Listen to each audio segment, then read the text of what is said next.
శబ్దం movie review.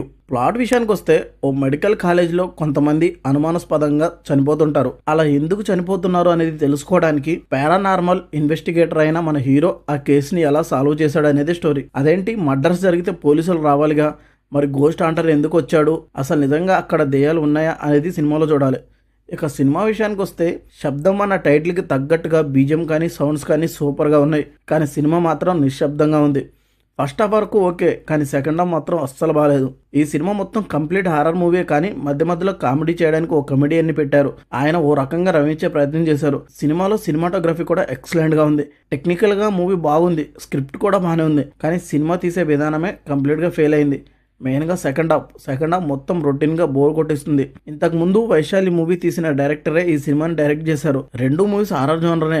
Vaishali మూవీని బాగా హ్యాండిల్ చేశాడు, కానీ ఈ మూవీని సరిగ్గా హ్యాండిల్ చేయలేకపోయాడు. ప్రతి హారర్ మూవీలో గోస్ట్ ఎవరు ఎందుకు చనిపోయారో తెలిసాక మూవీ నార్మల్గా వెళ్తుంటుంది. అయితే ఈ సినిమా కూడా సేమ్ అలానే ఉంటుంది. సెకండ్ హాఫ్ నుంచి స్లో నేరేషన్ తో విసుగు తెప్పించింది.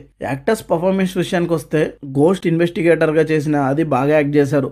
మిగిలిన వారు కూడా బాగానే చేశారు. టెక్నికల్గా మూవీ చాలా బాగుంది. ఓవరాల్గా ఈ సినిమా గురించి చెప్పేది ఏంటంటే, శబ్దం తగ్గి నస ఎక్కువైంది అన్న ఫీలింగ్ వచ్చింది నాకు. ఇది శబ్దం మూవీ చూశాక నాకు అనిపించింది. ఈ రివ్యూ మీకు నచ్చితే లైక్ చేయండి. Thank you for watching.